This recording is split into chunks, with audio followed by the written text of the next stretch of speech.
John, why did you come on up here? Everybody give John a big round of applause.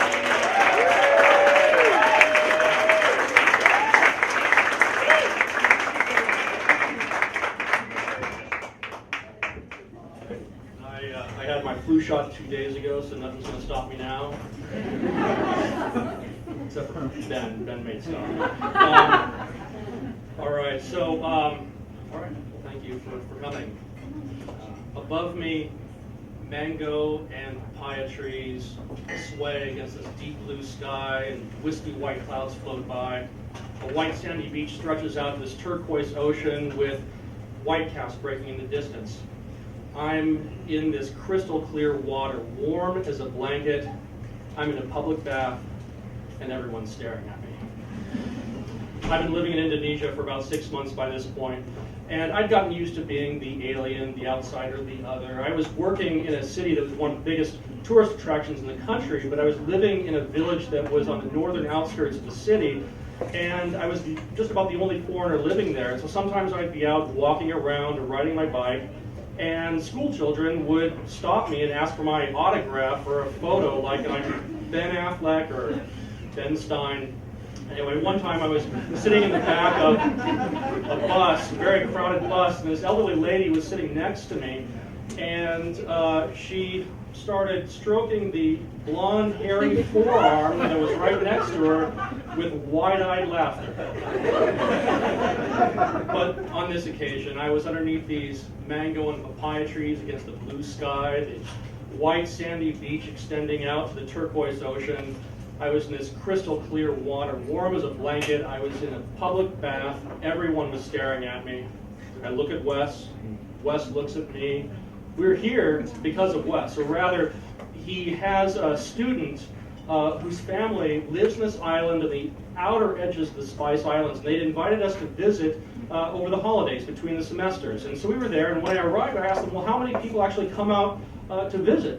And they said, well, about 6 years ago, there was this one German guy, really strange fellow, kind of just wanted to walk around.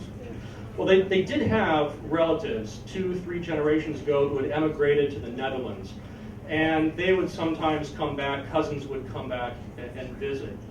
I should also say this is a culture, as an outsider, where it's easy to misunderstand and easy to be misunderstood. One of the most common phrases, hati-hati di jalan, means travel safely or livers in the street.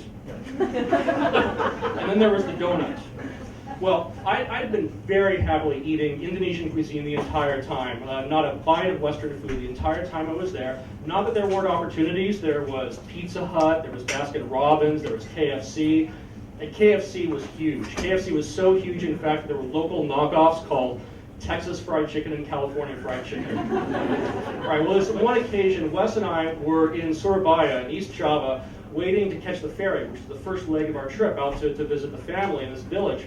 And he spots McDonald's, and he says, okay, before we leave, we have to have a Big Mac. I say, okay, we'll go get the Big Mac if we can go across the way to this donut place and get a donut for dessert. So we go, we have our burger, we go to the donut place, and he sees on the menu that there's this one cream-filled donut, and the Indonesian name of the flavor resembles, he thinks, the name of this fruit that he had eaten as a kid in the Philippines. And he said this was the perfect fruit. It was the platonic ideal of fruit. It was just the right balance of sweetness and tartness.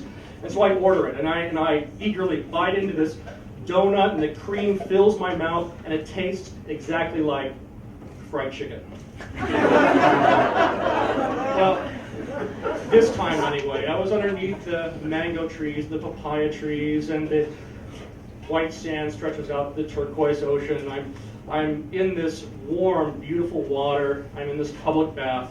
Everyone's staring at me. So I look at Wes, and Wes looks at me. What's going on? Well, we think at first it's because we're both kind of tall and blonde and hairy, and we've got these nerdy glasses.